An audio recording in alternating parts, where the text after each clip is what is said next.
ہے وہ ایکسپلینیشن ہے، اس کو آپ نے تشریح کے ساتھ بتانا ہے۔ وہ تشریح کیا ہے؟ نماز کے اندر کیا ہوگا، نماز پڑھنے سے کیا ہوگا، نماز پڑھنے کا فائدہ کیا ہے۔ لیکن ایک تیسرا علم ہے جس علم کو ہم کہتے ہیں پریکٹیکل ڈائنامک اسٹڈی۔ وہ کیسے ہوگی؟ وہ پریکٹیکل کر کے ہوگی۔ اگر آپ جتنے بھی یہاں پہ بایو کے ٹیچر ابھی دوست جو گئے ہیں وہ یہ بتا سکتے ہیں کہ اگر ایک پریکٹیکل جو بایو کا آپ کرتے ہیں، کیمسٹری کا کرتے ہیں، فزکس کا کرتے ہیں، اگر اس کو پڑھنا پڑ جائے تو ایک ایک پریکٹیکل کی الگ الگ ایک ایک کتاب ہوگی، اس لیے آپ کو پریکٹیکل کرنا پڑتا ہے۔ تو میں آج بھی کہتا ہوں کہ اگر نماز پڑھنے کے طریقے کو بتانا لکھ کے مقصود ہوتا تو پورا ایک قرآن اور لکھنا پڑتا۔ ہمیں پورا قرآن بتا رہا ہے، ہمیں قرآن بتا رہا ہے کہ ہمیں اسٹڈی کے کیا کیا طریقے اختیار کرنے۔ رب کائنات نے آج بھی اگر یہاں پہ کوئی حافظ قرآن موجود ہو تو وہ میری مدد کر سکتا ہے کہ آپ نے تیسرے جب سٹارٹ کرتے ہیں قرآن پاک کو تو 30 پارہ سے سٹارٹ لیتے ہیں۔ کس لیے؟ کہ اس میں پوئمز ہیں، اس کے اندر ورسیفیکیشن ہے، آپ کو ایک ردم نظر آتا ہے، اور ردم کے بعد پھر کیا ہوتا ہے؟ ہم بڑی کلاس میں گئے، اب وہاں پہ سٹوریز شروع ہوتی ہیں، سورہ یوسف آ جاتی ہے، سورہ نوح آ جاتی ہے، اور پھر اس سے بعد جب تھوڑا سا اور پرموٹ ہو جاتے ہیں تو پھر سورہ آل عمران آتی ہے، سورہ مائدہ آئے گی۔ اب ہم کانسیپٹ کلیئر کر رہے ہیں، اور پھر آخر جب فلسفی پڑھنی ہوتی ہے تو پھر وہ سورہ بقرہ پہ لے کے آتے ہیں۔ تو کیا پورے قرآن نے آپ کو کریکولم ڈیزائن نہیں دے دیا؟ اگر اس وقت کوئی شخص میتھمیٹک کا ٹیچر ہے، میں اس سے پوچھتا ہوں بھائی میتھمیٹک کی کتاب کے اندر فٹ بال کا کیا کام؟ میتھمیٹک کی جو سوالات لکھے ہوئے ہوتے ہیں، آپ سب بچے اور سب ٹیچرز جانتے ہوں گے کہ ان کے اندر چاند ستارے، کرکٹ کا بیٹ، فٹ بال، تتلیاں، یہ کیا کر رہی ہیں؟ اس کے اندر تو ڈیجٹ ہونا چاہیے تھا۔ لیکن رب کائنات نے دنیا میں 9 قسم کے لوگ پیدا کیے ہیں۔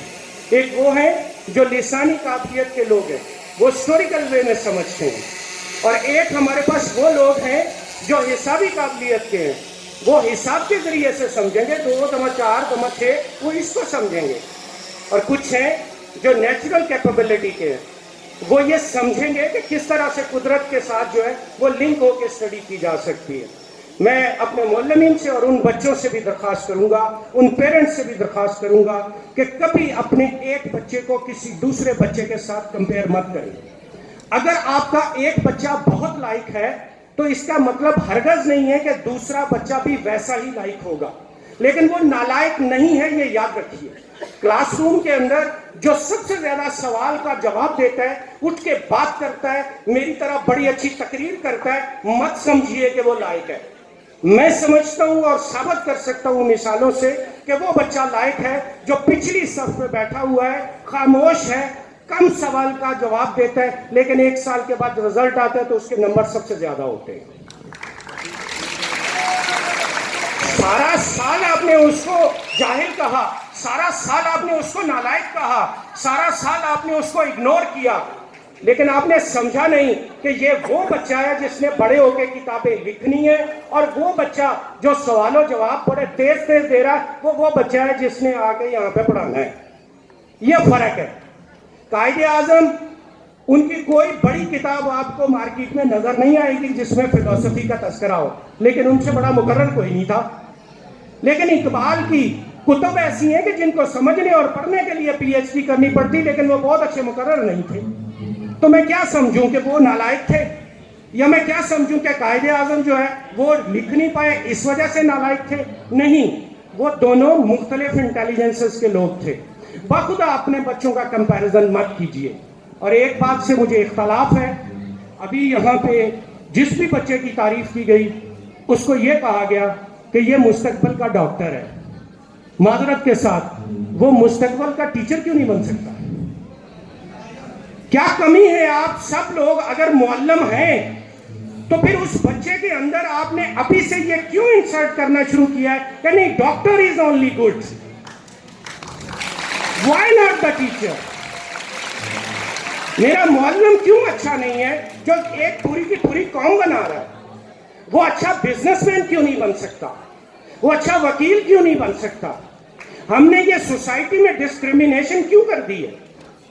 ہمیں ضرورت اس بات کی ہے کہ ہم اس بچے کی اپنی نااہلی کی بنیاد پہ ہم صرف اس کو ایک ٹریک نہ دے دیں کہ تم نے صرف لاہور جانا ہے. ہو سکتا ہے کہ وہ ملتان جانے والا ہے. میں آپ سے یہ کہوں گا کہ آپ برائے مہربانی اس بچے کے انالیسس کیجئے. آپ معلم ہیں اور والدین سے بھی درخواست کروں گا کہ بچے کو ہرگز کمپیل مت کیجئے. آج ڈیٹا اٹھا کے دیکھ لیجئے 1000 نمبر لینے والے بچے اور وہ بچے جنہوں نے کیجول سے مارکس لیے لیکن اپنی سٹڈی کو کنٹینیو رکھا، وہ بچے بڑے بڑے عہدوں پر پہنچے. اور وہ بچے جنہوں نے 1000 نمبر لیے، اور ان بچوں کے بارے میں مجھے بتا دیجئے، ڈیٹا اکٹھا کر کے دیکھ لیجئے کہ انہوں نے کون سا ایسا کریٹو کنٹریبیوشن ٹورڈز مائی سوسائٹی کیا ہے، تو میں اپنے اس سٹینڈ سے پیچھے رکھنے کو تیار ہوں. نمبر گیم سے بچوں کو نکال لیجئے. We need comprehension. ہم چاہتے ہیں بچے کو یہ جواب آئے آئی نو نہیں، I understand. This is the difference. کہ بچے نے آ کے جواب دے دیا، ہم نے تالیاں بجا دی اور خوش ہو گئے، لیکن ہم نے یہ نہیں دیکھا کہ اس بچے کو سمجھ بھی آئی کہ نہیں. اس بچے کو ہم نے سوشل اقدار کیا سکھائی ہے، اس کو ہم نے اٹھنے بیٹھنے کا طریقہ کیا سکھایا.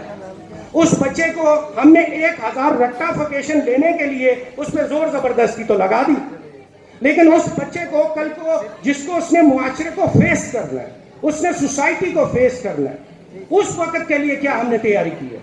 میں سمجھتا ہوں، آخری بات کرنی چاہوں گا، ہم تعلیم دے رہے ہیں نہیں، معذرت کے ساتھ اپنے آپ کو سب سے پہلے بلیم کروں گا، ہم صرف خبر دے رہے ہیں، علم نہیں دے رہے. ہم نالج ٹرانسفر نہیں کر رہے، ہم انفارمیشن ٹرانسفر کر رہے ہیں، اور ہم صرف یہ بتا رہے ہیں کہ یہ حال ہے. یہ حال کیسے بنا، یہ کس طرح بنا، کس کس مقاصد کو استعمال ہو سکتا ہے، کب سے ہے اور کب تک ہوگا، یہ علم ہے. اگر اب فیصلہ آپ پر ہے، تمام معلمین پر ہے، تمام والدین پر ہے کہ کیا ہم اپنے بچوں کو علم دینا چاہتے ہیں یا ہم اپنے بچوں کو خبر دینا چاہتے ہیں. اگر خبر تک محدود رکھنا ہے تو پھر توقع رکھیے کہ اس ملک کی یا آپ کی یا اس گھر کی یا اس بچے کی قسمت بڑھنے والی نہیں ہے. اگر ہم ان کو علم دینا چاہتے ہیں، ان کو معلومات دینا چاہتے ہیں، ان کو اس قابل بنانا چاہتے ہیں، شاباش دیجئے. کبھی کسی بچے کو ڈانٹنا ہے تو اس کو یوں بھی کہا جا سکتا ہے نکما، جاہل. لیکن اگر آپ نے اس کو موٹیویٹ کرنا ہے کہ وہ دوبارہ ایسی غلطی نہ کرے تو اسے یہ کہا جا سکتا ہے مجھے تم سے یہ امید نہیں تھی. یہ اتنا سا سینٹینس، اتنے سے لفظوں کا تبادلہ اس بچے کو کہیں کا کہیں کھڑا کر دے گا.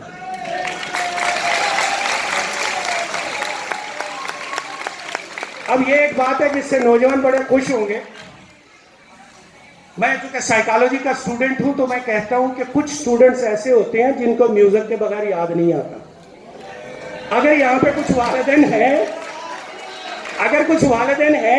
سن رہے ہیں، ٹیچر سن رہے ہیں، تو میں یہ کہوں گا کہ اس بچے کو ضرور میوزک سن کے میتھمیٹک یاد کرنے کی، اس کی ایکویشنز کو یاد کرنے کی اجازت دیجئے، کیونکہ اگر آپ اس کو روکیں گے پھر اس کو میتھ یاد نہیں ہوگا. بالکل اسی طریقے سے کچھ بچے ایسے ہیں جن کو جب تک وہ کھیلیں گے نہیں ان کو تب تک کچھ یاد نہیں ہوگا. اللہ سبحانہ تعالیٰ آپ سب کا نگہبان ہو، آپ سب کو بہت نوازے، آپ سب کو اتنا دے کہ آپ لوگ تقسیم کرتے ہوئے نہ تھکیں.